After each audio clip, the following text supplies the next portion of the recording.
को मालिक बनकर नहीं बल्कि माली बनकर संभालो। जो ध्यान तो सबका रखता हो पर अधिकार किसी पर नहीं जताता हो। श्री कृष्ण कहते हैं, कोई मौका दे तो उसे धोखा मत देना और कोई धोखा दे तो उसे मौका मत देना।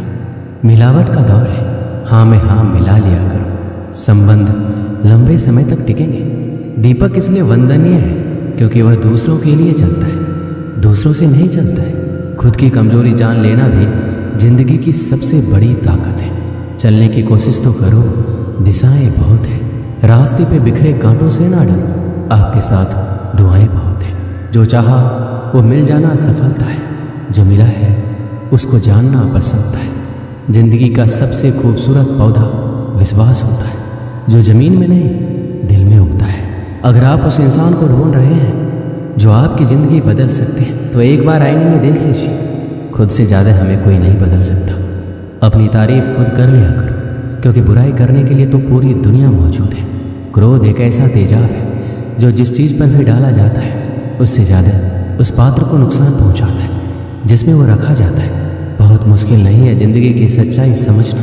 जिस तराजू में दूसरों को तौलते हो कभी उस पर खुद बैठ कर देखना। जलो वहाँ जहाँ ज़रूरत हो। उजालों में चिरागों के मायने नहीं होते। किसी को हरा देना बेहद आसान है लेकिन किसी को जीतना बेहद मुश्किल। जिम्मेदारियाँ इंसान को वक्त से पहले बड़ा बना देती है। समय वह है जिसे हम सबसे ज़्यादा चाहते हैं पर जिसे हम सबसे गलत तरीके से उपयोग भी करते हैं। त्याग के बिना कुछ भी पाना संभव नहीं है। एक सांस लेने के लिए पहली सांस छोड़नी पड़ती है। पतझड़ में सिर्फ पत्ते गिरते हैं। नज़रों से गिरने का कोई मौसम नहीं होता। जिसे खुद की गलती नज़र नहीं आती उस इंसान से दूरी बना लेना ही बेहतर होता है। जिनका दिल साफ होता है दुनिया गलत साबित उन्हीं को करने में लग जाती है। जीवन में सबसे अच्छा सबक आप ये सीख सकते हैं कि कैसे शांत रहना है। यदि आप अपने सपने को पाने की हिम्मत रखते हो तो आपका हर सपना सच हो सकता है। समस्याएं देखकर जीवन में कभी हार मत मानो। क्या पता इसी समस्या के अंदर तुम्हारी एक बड़ी शुरुआत छुपी हो। अगर कष्ट बड़ा है तो कामयाबी भी बड़ी ही मिलेगी।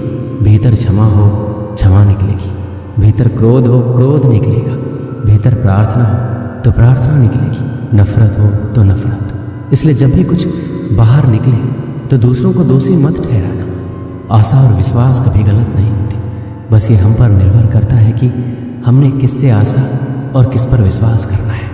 विचारों की खूबसूरती कहीं से भी मिले चुरा लो क्योंकि चेहरे की खूबसूरती तो उम्र के साथ बदल जाती है मगर विचारों की खूबसूरती हमेशा दिलों में अमर रहती है। जब हम कोई भी कार्य भगवान की याद में रहकर करते हैं तो उसमें भगवान की शक्तियाँ हमारी मदद करती हैं और हमारी सफलता निश्चित हो जाती है। अपनी परिस्थिति परमात्मा को सौंप दीजिए क्योंकि जितना आप जीवन भर में कर सकते हैं उससे कहीं ज़्यादा वो एक पल में कर सकते हैं। जिस इंसान को भगवान पसंद करते हैं, जिसे वो अपना खास बनाना चाहते हैं, उन्हें वो हमेशा असफल रखते हैं, हमेशा उनकी ज़िंदगी में मुसीबत डालते हैं। अगर आप हार रहे हो तो ये बड़ा संकेत है कि भगवान के उन खास इंसानों में से आप एक हो जिन्हें वो आगे पहुंचाना चाहते हैं। दुनिया में कुछ ऐसे इंसान होते हैं जिन्हें आप कितना भी प्यार मान सम्मान दो फिर भी क्या करते हैं, सिर्फ धोखा ही देते हैं क्योंकि आप लोगों की फितरत कभी नहीं बदल सकते। पत्नी पसंद से मिलती है मगर माँ बाप तो पुण्य से मिलते हैं। उनकी परवाह मत करो जिनका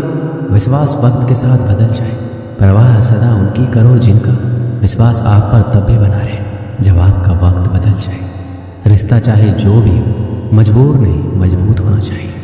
जीवन में धैर्य अत्यंत महत्वपूर्ण है क्योंकि यह बात हमेशा याद रखिए, बूंद बूंद पानी से ही घड़ा भरता है। मन की सच्चाई और अच्छाई कभी व्यर्थ नहीं जाती। ये वो पूजा है जिसकी खोज ईश्वर खुद करते हैं। सुख हमारे अहंकार की परीक्षा लेता है जबकि दुख हमारे धैर्य की। दोनों परीक्षाओं में उत्तीर्ण होकर ही हमारा जीवन सफल होता है। प्यार और सम्मान दो ऐसे उपहार हैं, अगर आप सभी को देने लग जाओ तो बेजुबान भी छुप जाते हैं। जिस दिन तुम्हें अपना मूल्य पता लग गया उस दिन के बाद तुम किसी के द्वारा की गई निंदा या प्रशंसा से कोई फर्क नहीं पड़ेगा। संपूर्ण संसार में दुख से बड़ा कोई मित्र नहीं क्योंकि दुख ही है जो इंसान को ईश्वर की याद दिलाता है।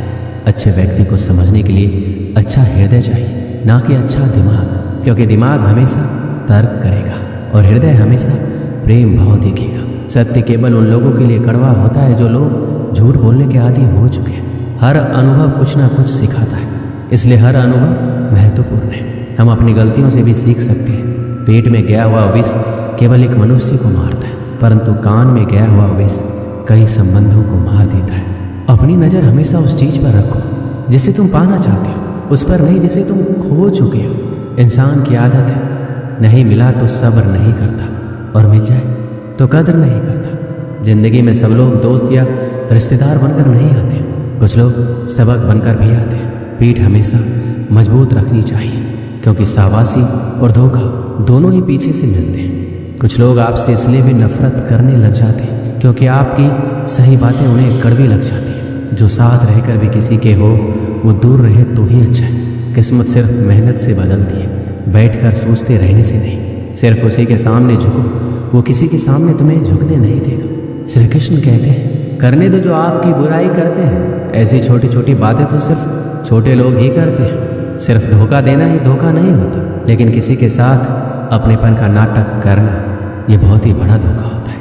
जो आपकी सही बातों का भी गलत मतलब निकालते हैं, उनको सफाई देने में अपना वक्त बर्बाद मत करो। एक दिन शिकायत आपको वक्त से नहीं बल्कि खुद से होगी कि एक खूबसूरत जिंदगी आपके सामने थी और आप दुनियादारी में उलझे रहे। एक बार माफ़ करके अच्छे बन जाओ, परंतु दोबारा उस इंसान पर भरोसा करके बेवकूफ़ मत बनो। अपने तो वो होते हैं जिन्हें आपके दर्द का एहसास हो, वरना हाल चाल तो रोड पर आते जाते लोग भी पूछ लेते।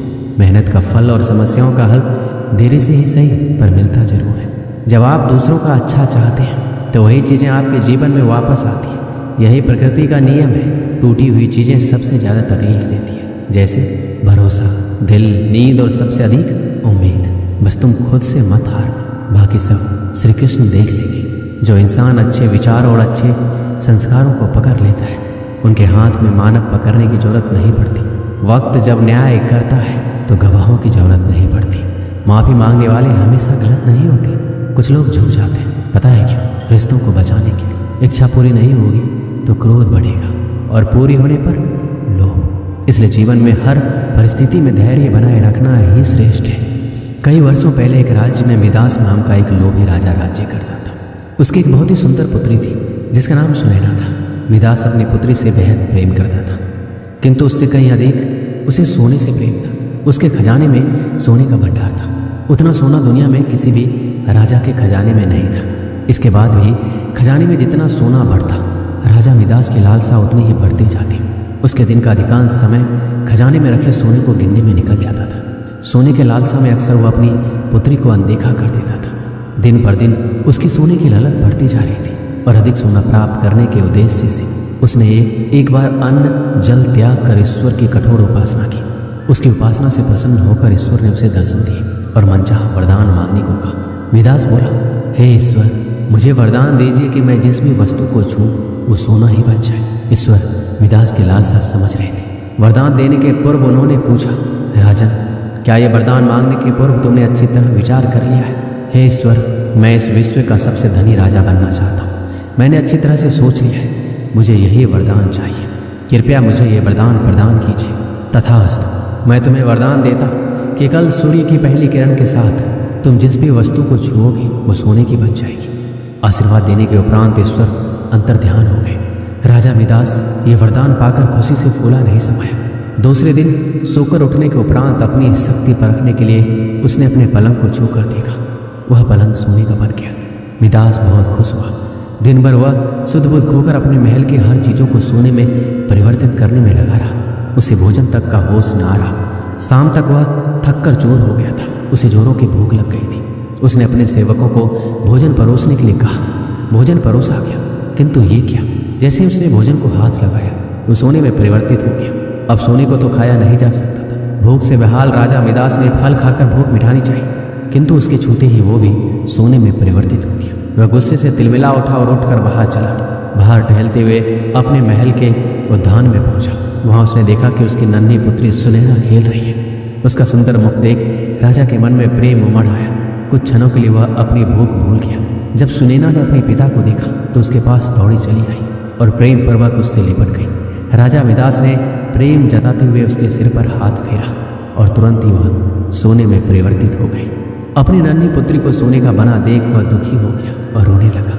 उसने पुनः ईश्वर से प्रार्थना की, प्रार्थना सुनकर ईश्वर प्रकट हुए और उसने पूछा, राजन क्या हुआ, अब तुम्हें क्या वरदान चाहिए? मिदास रो रो कर कहने लगा, हे ईश्वर, मुझे क्षमा करें, सोने की लालसा में मेरी बुद्धि भ्रष्ट हो गई थी। मैं ये वरदान मांग बैठा था, किंतु अपनी पुत्री को खोने के बाद अब मेरी आंखें खुल गई है। मुझे समझ आ गया है कि हर वस्तु अमूल्य है और उन सब में सबसे अमूल्य है मेरी पुत्री। भगवान, कृपया ये वरदान वापस ले लीजिए, मेरी पुत्री मुझे लौटा दीजिए। मैं सोने की लालसा त्याग दूंगा और अपना कोषागार निर्धनों और जरूरतमंदों के लिए खोल दूंगा। ईश्वर ने जब उसके पछतावे के आंसू देखे तो अपना वरदान वापस ले लिया। दूसरे दिन सूर्य की पहली किरण के साथ सारी वस्तुएं अपने वास्तविक रूप में आने लगी। राजा मिदास की पुत्री भी अपने वास्तविक रूप में आ गई। उसने अपने वचन के अनुसार अपना कोषागार निर्धनों और जरूरतमंदों के लिए खोल दिया। उसका लोभ खत्म हो चुका था, वो एक संतुष्ट जीवन व्यतीत करने लगा। इस कहानी से हमें क्या सीख मिलती है? धन महत्वपूर्ण अवश्य है, किंतु सर्वस्व नहीं। प्रेम, खुशी, संतुष्टि कभी भी धन से खरीदी नहीं जा सकती, इसलिए लोभ ना करें। लोभ का परिणाम हमेशा बुरा ही होता है। दोस्तों, इस वीडियो में बस इतना ही।